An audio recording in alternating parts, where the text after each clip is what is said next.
El 26 de octubre hay elecciones. Bueno, tenemos a un candidato a diputado en línea, que es el doctor Alejandro Fargosi. Alejandro, ¿cómo estás? Muy bien, dos cruces. Ahora cada vez que hable de las elecciones voy a empezar por lo primero. Dos cruces. Cruz para senador, cruz para diputado, porque la boleta es medio confusa. Seguro, la doctora Patricia Burrich y el doctor Alejandro Fargosi. ¿Sí? Una cruz cada uno. Una cruz Una cada X, uno. más que una cruz. Sí, Una yo, X. yo te iba a decir, porque una cruz sería votar Sí. para otro lado. Y ahí ya No, no. es como que no nos gustaría mucho. Una X, una X. Bueno, Alejandro, un día vas a entrar por ahí, por la calle, no, ahí no se llama Callao, ya eh, Entre Ríos. es Entre Ríos. Vas a entrar un día por ahí. ¿Qué llevas abajo del brazo? ¿Cuáles son los proyectos que tenés pensados para llevar adelante, no sé, este gobierno y esta política que todos queremos, porque entendemos que es la que nos va a sacar adelante, nos está sacando adelante? Te diría que la racionalidad. Recién estaba escuchando un audio muy bueno de un hombre joven a quien no conozco, que hablaba que ya ni siquiera se trata de derechas o izquierdas, se trata de eficiencia o ineficiencia, Claro. racionalidad o irracionalidad, resultado o fracaso. Y básicamente de lo que se trata es de racionalizar todo lo que es en materia impositiva, o sea, que el Estado nos deje vivir, Sí.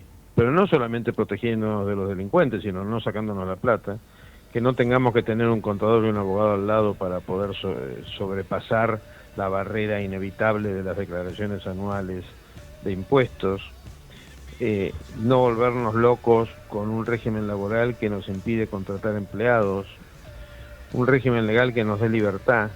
Hoy en día el régimen legal se ha convertido, me encanta una frase y fíjate que no es abogado, Sturzenegger, una frase de Sturzenegger, y es que el régimen legal argentino se ha militarizado. Sí.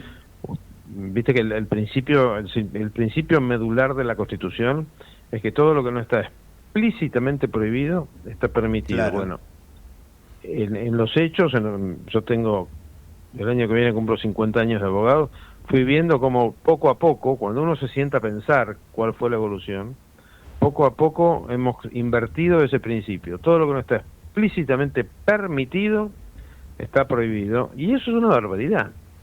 Y eso es lo que causa... Viene a ser la inversión de la carga de la prueba, ¿no? Exactamente, sí, con un resultado devastador. Total. Ahora ha trascendido un poco, y es que somos el único país que sin una guerra prolongada y devastadora tiene menos PBI que hace 50 años. Es terrible, si lo pensás es terrible. Porque más allá de hecatombes como la inundación de este año en la provincia de Buenos Aires, culpa nuestra, porque no hicimos nada durante 100 años, pero más allá de esos desastres naturales, a nosotros lo único que nos castigó fue una terrible guerra, pero de un mes con Inglaterra. Sí. Nos murieron 20 millones de personas. Sí, totalmente. Como sí ha pasado en Europa del Este, en Oriente, en tantos lugares. Y todo eso, ¿a qué conclusión nos lleva? Estamos haciendo las cosas malas hace 100 años. Recién leía algo, vos sabés que yo cada día que pasa estoy más mileísta, mira, es una cosa notable. Vos sabés que cada vez que lleno mi declaración de impuestos, digo, ¿por qué no me dejan, por ejemplo, deducir mi comida? Porque yo no puedo, como autónomo, como cuarta categoría, yo no puedo trabajar si no como, porque me muero. Obvio. No puedo trabajar sin vestirme, porque voy preso. Y encima, como no puedo hacer todo eso, yo pido las boletas porque soy un fanático de que todos paguen impuestos, pero mucha gente ni siquiera pide las facturas. Bueno, una de las reformas que están en la carpeta del presidente Milei es ampliar las cosas deducibles para los sujetos físicos, que no podemos deducir prácticamente nada, y fomentar que pidamos boleta, factura, digamos, yo le digo boleta, como se decía antiguamente. La Que vieja pidamos usa factura. La ¿Qué? vieja usa, ¿te acordás? Exactamente, no, pero no, una buena, no la usa. No, esas eran boletas. La usa de la trucha, claro. Pero pedir factura, porque de esa manera cada vez más gente paga impuestos. La diferencia es enorme, o sea, vos vas a comer en un restaurante, más o menos 21%, es mucha plata. Sí. En una camisa, en un pantalón, es mucha plata. ¿Y qué pasa? Mucha gente no pide la factura porque no le sirve para nada. O sea, tenemos que racionalizar nuestro sistema de vida y racionalizarlo de todo punto de vista. El tema laboral, no podemos seguir con un sistema laboral que echar a un empleado te cuesta en una empresa. Totalmente, no puede ser. Totalmente. No, totalmente. Bueno, todo eso es lo que llevo en carpeta, amén de otras cosas mucho más de detalle, pero bueno, sería larguísimo enumerarlo. Amén, es decir, además de que, ¿sabes lo que voy a tratar de llevar? Pero muy clarito, las orejas abiertas. Claro. Que la gente te sugiera cosas. O sea, lo último que quiero es creer que lo sé todo, porque no lo sé. Entonces, empezando por vos y siguiendo por cualquier persona que me conozca o no me conozca, fíjate que yo tengo abierto, por ejemplo, el sistema de mensajes de Twitter. Sí. Uno todos los días está aprendiendo algo de una persona que no conoces. Mira, yo te sugiero una, ya que me das la libertad, me la tomo. Por ejemplo, ver cómo modificar el tema de las de las declaraciones juradas. Voy a esto. Cuando alguien presenta la declaración jurada, te dice una casa en Barrio Parque, en Juez-Tedín, valorada en 165.000 pesos. No. Sí.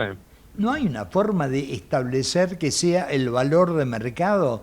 Porque cuando vos te encontrás que un tipo que se afanó todo, no hablo del último gobierno, sí. Dios no lo permita, te pasan unas declaraciones juradas que vos decís, no, esto no puede existir, no es real. Ahí sabés cuál es el problema, yo lo pensé mucho eso. ¿Sabés cuál es el gran problema? Que no se tiente el Estado y después te cobre, como he escuchado a algún político famoso y en actividad, sí. No voy a decir quién, y decir, bueno, pero que pague el 1% del valor de la casa por año. El 1% del valor real de una casa por año es inmenso. Claro. Es más, yo no lo podría pagar, por ejemplo. Entonces, nosotros a lo largo de la inflación de los últimos 80 años, hemos caído en esa ficción de los valores fiscales, claro, que no solamente es por la inflación, sino también por la amortización, etcétera, que de alguna manera, si bien te vuelve loco para entender quién te está robando y quién no, sí, porque es imposible saberlo, porque viste que son tipos que tienen, por ahí declaran $2 millones de patrimonio, pero son 200. Claro. Si bien te vuelve loco con eso, a los que no afanamos nos protege de que nos mate el fisco. Sí. Que el fisco tiene una tendencia notable a matarte, con lo cual los valores reales de las cosas solo serían válidos, desde mi punto de vista, si se le pone topes muy explícitos y muy claros y muy inviolables a la capacidad fiscal de nación, provincia y municipios. Municipios, Los municipios son salvajes en el cobro de las tasas. Mira, me acuerdo antes de la pandemia, viste que ahora hay un antes y un después de la pandemia. Sí, sí. Antes de la pandemia fui a una conferencia, no me acuerdo qué economista, que el tipo comparaba dos ciudades que son muy parecidas, como son Madrid y Buenos Aires. En Madrid tenía, escuchá esto que es interesante, el doble de PBI, o sea, tenía el Producto Bruto Interno de Madrid era el doble y la presión fiscal la mitad que Buenos Aires. Acá nos matan. Sí, sí. Pero nos matan a impuestos. No, y eso que Buenos Aires es casi, te diría, Europa, porque vas a la provincia de Buenos Aires, no a la ciudad. Vas a la provincia de Buenos Aires, ves lo que pagás en tasa vial a los municipios, que la mayoría no hace absolutamente nada. Para que te des una idea, yo hace 3 meses que no puedo entrar al campo. Mira. Para no romper la camioneta, podría entrar, pero tengo que romper la camioneta para llegar. Y te están cobrando $1 millón de pesos por mes a veces, es una locura. Creo que es un impuesto encubierto, porque no es una tasa. Tasa es cuando te dan algo, ¿no? Claro, es un impuesto encubierto, pero que es el tema yo lo trabajé mucho en la época en que fui abogado de Telefónica. La Corte Suprema te defiende, pero ¿qué pasa? Vos, para lograr que la Corte te defienda, tenés que gastar una montaña de plata en abogados, una montaña de tiempo en un juicio largo, y después no pasa nada contra la municipalidad. Distinto sería si el juicio fuese corto y la municipalidad tuviese que pagarte una multa a vos por haberte cobrado de más. Sí. El tema de las multas, los norteamericanos tienen una cosa que se llama, y ese es un proyecto concretísimo, mira, vos me pedías proyectos concretísimos, daños punitivos. Mira. ¿Qué es el daño punitivo? El daño punitivo es la multa que se le cobra a la persona que cometió un daño de manera tal que no se tiente a volverlo a hacer. El ejemplo más lineal, ¿sabes cuál sería? Un accidente de tránsito en el que te rompen el auto. En la Argentina, el sistema de indemnización hace que te paguen la reparación del auto, pero no te pagan el disgusto, el reemplazo del auto, el menor valor. En cambio, en Estados Unidos tienen un sistema, estoy generalizando, por el cual vos pagás el daño, suponete, está bien, me rompió el auto, salió $2.000, pero además, para que no lo vuelva a hacer, me tiene que pagar 10.000 más. Claro. Para disuadir a la gente de violar la ley. Tal cual. Si no te cuesta, bueno. Bueno, esta es un poco la cosa de Argentina, ¿no? Que la escuchamos tantas veces, y bueno, hace lo que no pasa nada. Es eso, es que no pasa nada. Por supuesto, claro. Ese es el gran tema, porque vos fijate que en la mayor parte de los daños y perjuicios que se te causan cotidianamente el Estado o tu vecino, no importa, no pasa nada. Sí. Pero es que no pasa nada. Yo tengo un fulano que ya me tiene loco desde hace 25 años que mete música. Y no pasa nada. Porque ¿qué es lo máximo que logra? Que yo un día a las 4 de la mañana, desesperado, llame a la policía y ahí la para. Pero a mí me arruinó una noche. Tal cual. ¿Te das cuenta?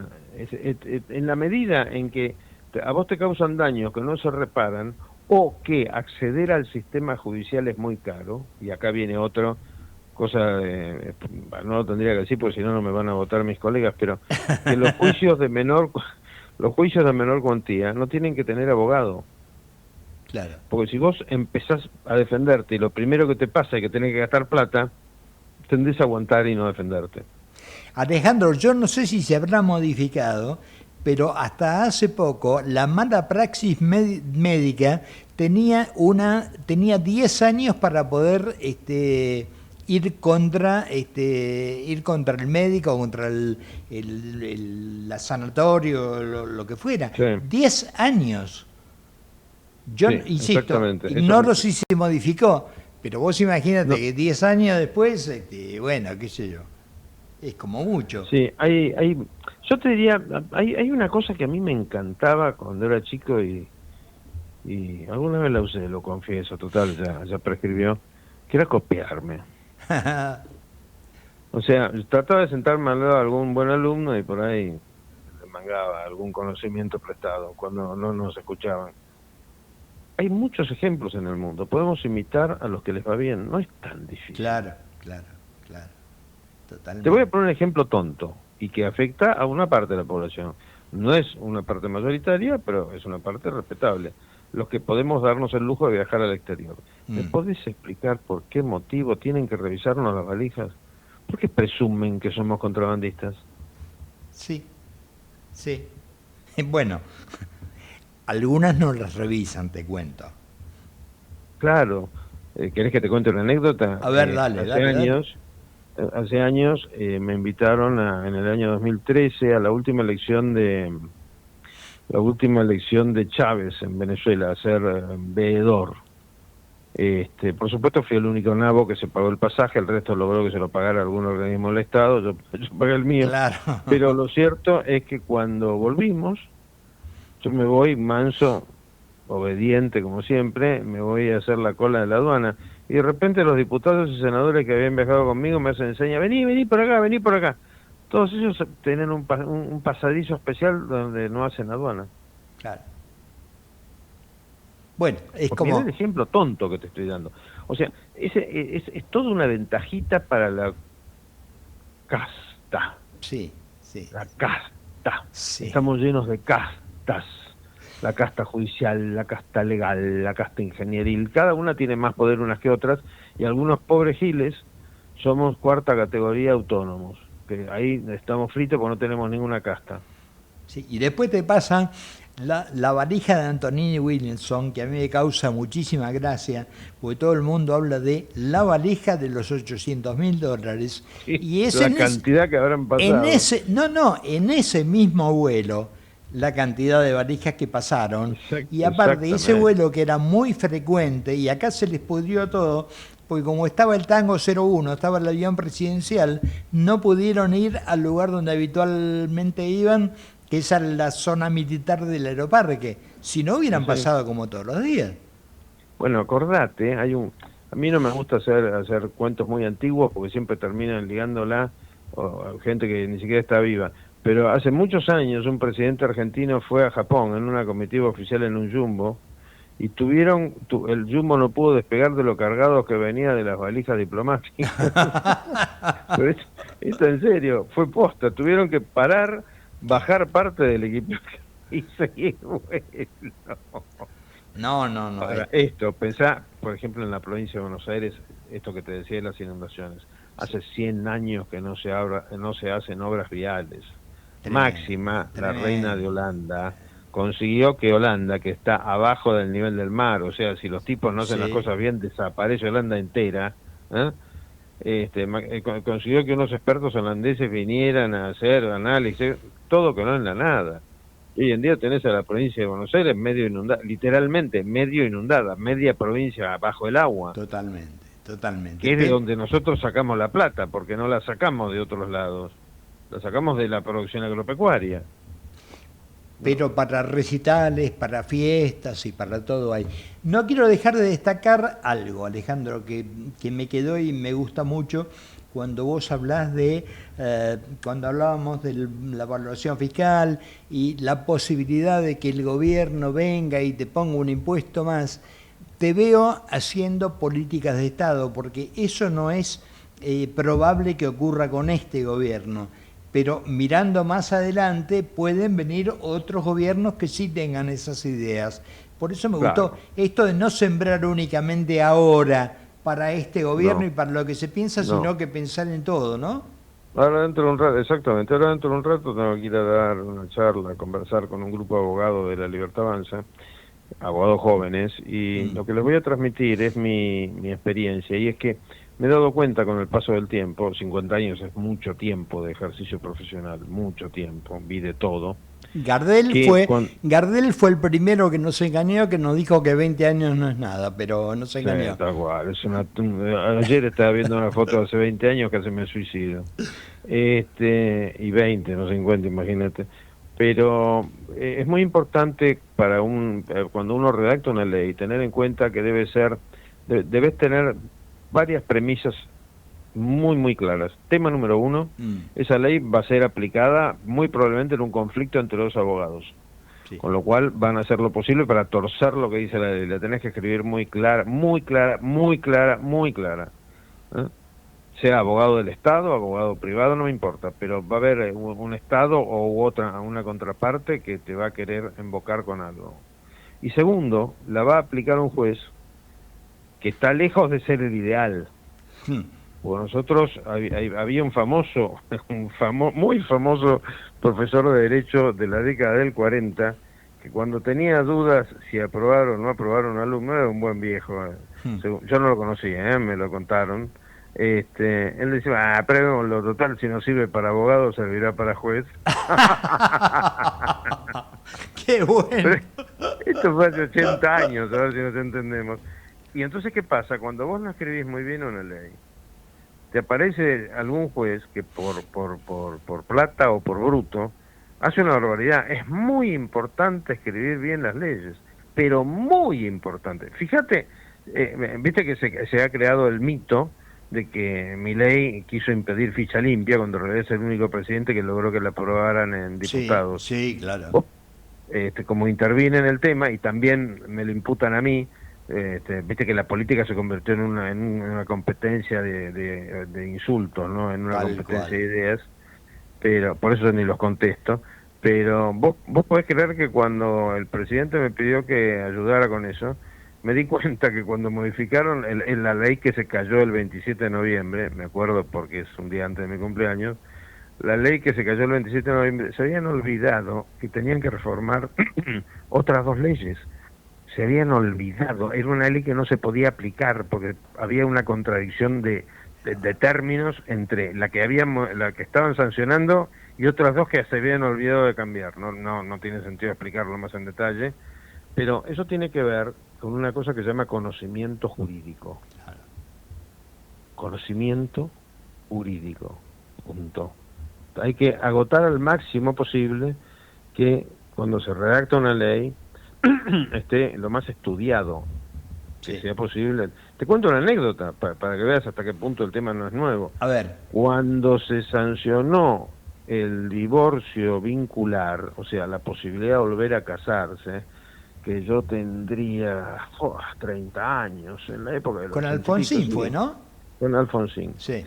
Bueno, nunca nadie se fijó demasiado, pero me acuerdo que con mi padre, que sabía mucho más derecho que yo, dicho sea de paso, nos dimos cuenta que el texto, escucha esto, el texto que había salido de diputados no es el que fue aprobado en senadores.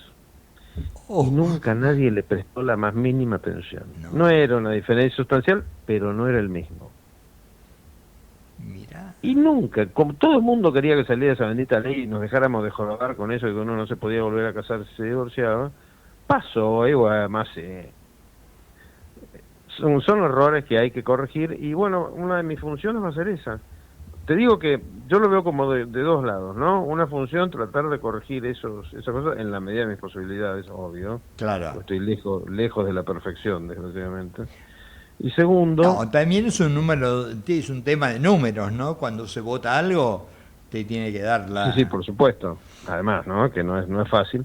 Pero además de eso, tratar de evitar dictar leyes. Los legisladores no deben ser juzgados por la cantidad de leyes que dictan, sino por la cantidad de leyes que evitan.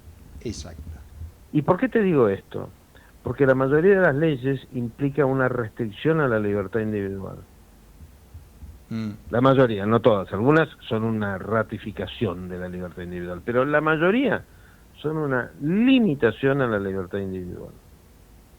Sí. Te voy a poner un ejemplo simple, qué sé yo, no sé. Las bicisendas. Las bicisendas limitan la libertad individual de usar toda la calle. Entonces tenés un pedazo de calle enorme para que pase un tipo en bicicleta cada 2 días. Sí. Sí. Porque admitamos que, salvo en algunas vías grandes, en el resto de la calle están de adorno las bicicletas. Además con otra cosa que tiene que ver con la seguridad, porque vos venís por una calle que es mano en la cual venís. Vas a doblar, de frente te vienen bicicletas, de atrás te vienen bicicletas, no sabés para dónde mirar, ¿o no? ¿Viste lo que es? Y si sos peatón tenés que mirar derecha, izquierda, derecha, claro, derecha, claro. Parece que fueses un soldado cruzando por tierra de nadie en la Primera Guerra.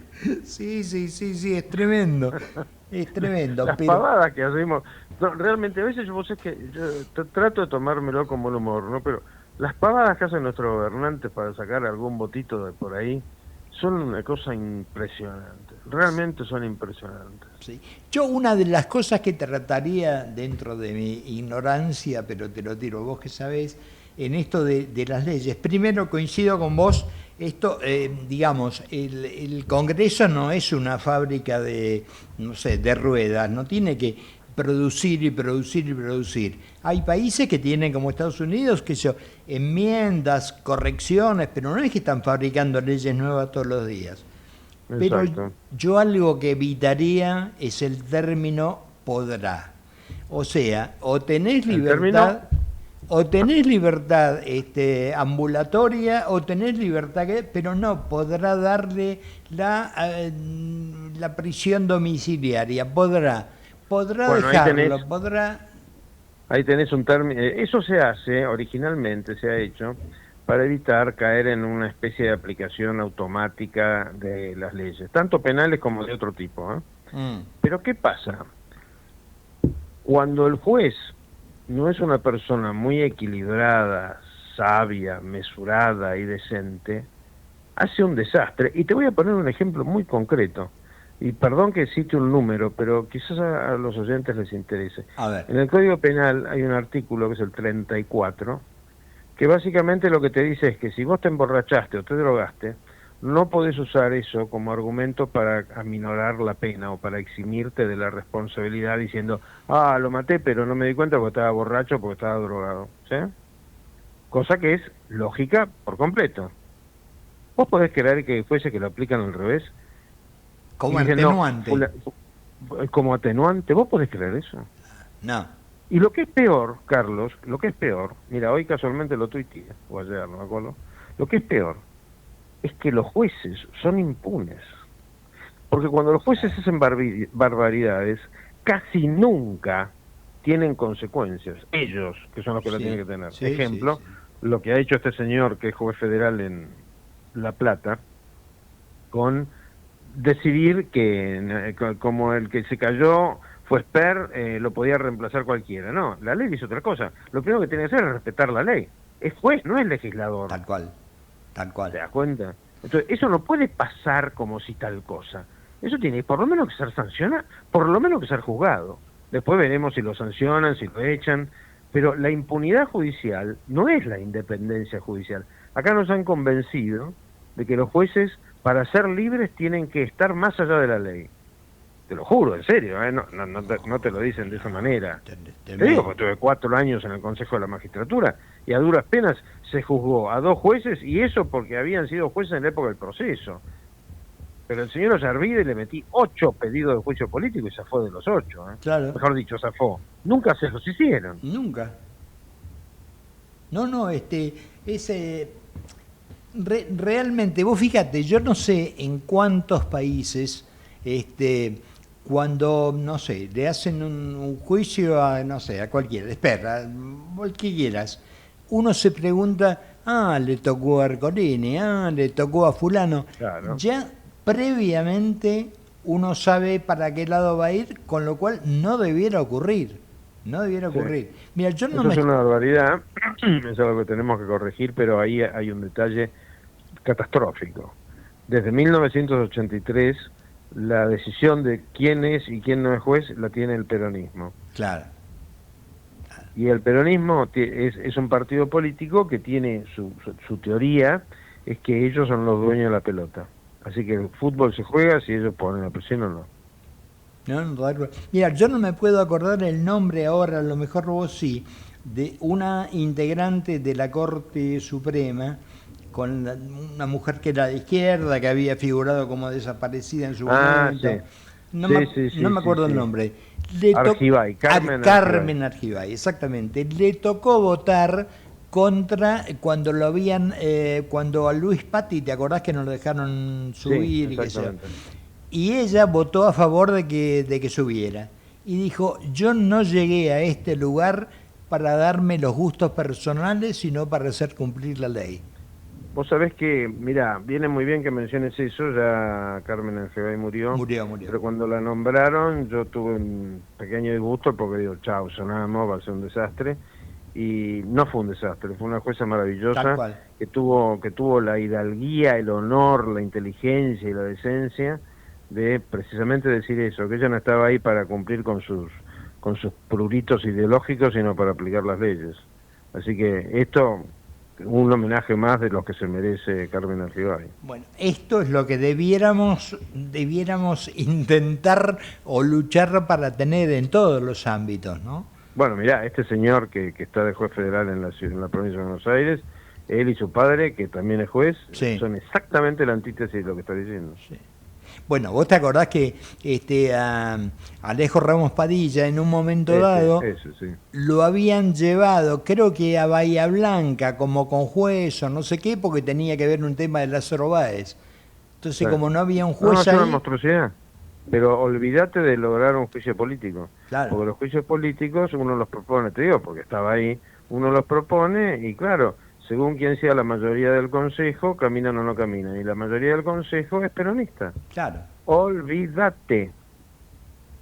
Qué bárbaro. Olvídate. Bueno, vamos a tener a partir del 26, ¿cómo imagina? Yo creo que más allá de los, digamos, de lo que se está buscando, esto de que cada quien te dice cómo presume que vaya a salir la votación, pero yo creo que teniendo... No tengo la más remota idea. No, yo tampoco, pero digamos, como los que La Libertad Avanza tiene más para poner que otra cosa, con que logre un número en el cual pueda sentarse a negociar. De hecho, ya lo están haciendo, me pareció muy bien esta reunión con Macri, Sí, dejarse de... totalmente. Lo digo en criollo, dejarse de joder con cosas personales, porque del otro lado está el enemigo. Y Vos sabés bueno. que perdón, te interrumpí, no, terminá lo que... Esto ahí terminaba. Sí, por supuesto, porque vos sabés que una de las cosas que nunca entendí, sobre todo, tenemos muchos malos ejemplos de cómo esa manía, todos los políticos tienen o tenemos ego, Sí. pero no solamente los políticos, el mero hecho de haber dado clase casi por nada en la facultad durante 35 años demuestra que yo algún delirio de ego también tengo, no hace falta ser político, hay muchas profesiones que te requieren ego. La periodística también requiere ego. Hay muchos, en la mía hay muchos, te garantizo que hay muchos. Por eso, exacto, que editorializan todo el día. El ego existe. Ahora, hay que tener un poco de inteligencia. Ejemplo, el otro día estaba revisando la elección del 2003. ¿Vos te la acordás? 2003, sí. Menem, 24%. Exactamente. Sí. 21. 21%. 21. López Murphy, 17,5 creo, y Lilita, 13,6. Si Lilita y López Murphy se hubieran unido, ganaban. Sí. ¿Ah? Totalmente. Nunca nos olvidemos de esa elección, porque esa elección nos costó a nosotros 20 años de la monstruosidad kirchnerista, que es la versión empeorada del peronismo. Totalmente, porque vos fíjate que si te pones a ver los números del 2003, cuando ya Duhalde había entregado a través de Remesnikov, habían hecho el trabajo sucio, habían estabilizado todo, tuvimos viento de cola, las hojas $600. Imagínate un gobierno, no un gobierno magnífico, un gobierno solo decente. Con que fuese decente bastaba, la Argentina hubiera sido otra.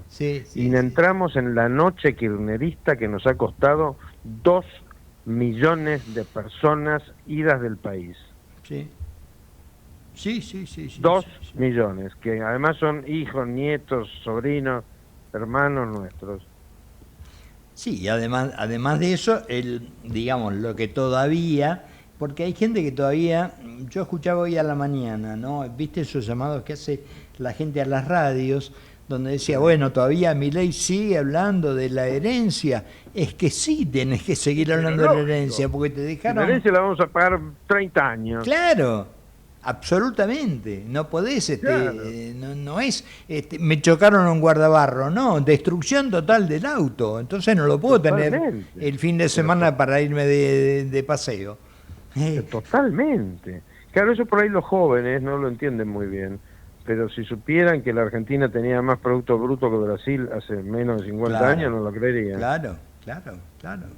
O sea, Brasil en algún momento habló de el imperio Argentina, tenían el temor porque Argentina le pasaba por arriba. Exactamente. Después llegamos nosotros y decimos bolsa todo. Bueno, nosotros no, ellos. No, ellos. Yo te iba a decir, hay un tema de Serrat que dice, y después llegaron ellos. Bueno, esto es lo que nos pasó, ¿no?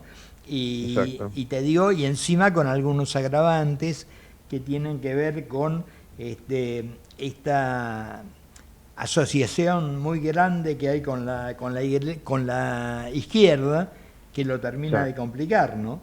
Sí, por supuesto. Siempre me acuerdo cuando Perón dijo, ¿qué me has hecho, Cámpora? Me has llenado el gobierno de putos y de zurdos. Esto es una vergüenza y una infamia. Textual, Juan Domingo Perón. Sí, lo que no dijo Perón fue que lo había aprovechado. Bueno. Pero bueno, mirá. Bueno, lindo personaje, verá también Perón. Eso es en otro lado. Alejandro, bueno, el 26 hacemos... 26 con 2X. 2X, exactamente. No 2 cruces, 2X hay que hacer. Exactamente. Bueno, Macanudo, te agradezco estos minutos como siempre y bueno, un abrazo y la mejor suerte, que sé que la vas a tener y no sé si no es que la vas a tener vos o la va a tener Patricia, la vamos a tener los argentinos. Muchas gracias Carlos. Abrazo grande. Un abrazo grande. Chao. Hablábamos con Alejandro Fargosi, candidato a diputado nacional para que votar el 26. Él ya dijo 2X.